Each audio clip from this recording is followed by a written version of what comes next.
In the news, in the news, in the news, in the news podcast today. All right, let's get into the news today. A little barbershop for you. Not 4 people, but you can get the gist. In the news today, be seriously. Brought to you by DeSilvis Media, New Hunter Church of Christ, and of course, your preacher here who cares about your well-being. The Pentagon has released a report this week saying a project called Human Domain. What does that mean? Let's explain.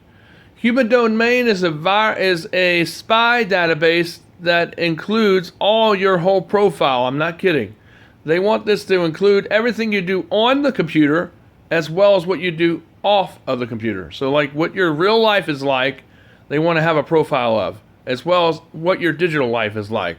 And they want to have that all together so they can piece by piece track, construe, and even possibly blow and falsify information and or arrest you, which is already starting to happen. This is 1984, like what is told in New World Order documentation. This is what they're talking about here, folks. This is what they want. They want to be able to track you. The carbon tax is not about a carbon tax on carbon like they lead you to believe, like the news talks about. No, it's all part about tracking and monitoring where you're going so they can tax you by the mile. No matter if you walk, whether you drive, they just want to be able to track you so they can migrate and control what you're doing, or at least have an idea or think they can control you. Our advice is just to put a lot of misinformation out on media like platforms such as Facebook. Bilderberg at the conference said that yes, he admitted that this is to spy on citizens and to get information and to track, to have a web net, dragnet, and a tracking ability using PRISM and many other tools that they often use in order to track criminals and try to predict future or even behaviors of a church group. That's what it says in the report. I'm reading it here. It also says veterans or even gun holders. This is what it actually says in the report that the Pentagon. I mean, is this crazy land or what? And then, basically that's what they want to do is track you every bit. Even when you go use the bathroom, they got FID chips that are starting to put in food so they can track you, folks. I mean, this is what they were talking about, putting chips, little tiny chips inside of food that you eat so they can track you. Not just for the nutritional quality of it that you can find out, but also so they can see where you're going because it's something you can eat and poop out. As a digestus. And that's what they're putting, edible chips inside of food now, so they can do that purpose to see where you are. Even if you don't have a cell phone, they can still track you. Because they have satellites up in space that actually energize these chips when low beams of light or infrared are shot towards you, goes through your body. And if it's in your track, it will energize it, and they can tell exactly where you are by the thermosignature. And they can track you by other ways too, that won't harm you, but that's what they're using to track, similar technology they use on cattle, and dogs and cats are what they're going to integrate in people as well. So and to think of the future ID cards and licenses that you get will have this tracking technology in it before they actually put it inside you as an injection. And also, what is all this going on about cops killing dogs? When a dog is behind a fence, like a dog got shot just a couple days ago, was behind a fence, was barking, and it was not a danger, but the cop shot the dog. And the dog was not biting nobody because they were behind a fence, and the cop wasn't where they were. They shot him. It's like, what is it? A lot of cops just want to go off and shoot dogs. They say, well, it's a part of training, and it's a part of exercises, because if the dog is unruly or feels like it adds to the situation, we shoot him to eliminate him. That's basically what one cop said. But really, that's not what you're supposed to do. If the dog is threatening and menacing, then you shoot them. If they're hurting you, you shoot them. But if they're barking, they're going to bark because they're a dog, okay? It's just like children. They're going to scream when you try to take them away from their parents. It's the same way with the dog. They don't know who you are. They're going to bark, okay? It's just a normal behavior that animals do because they get invoked by strangers because they don't know who you are. You're coming into their territory space, and they're going to react. And if they're behind a fence, they're going to bark, but they're not being vicious. That's what all dogs do. So don't shoot dogs, police, especially when they're not harming you. Use common sense. Don't be such a robot and give in to protocol. Listen to your sense. Don't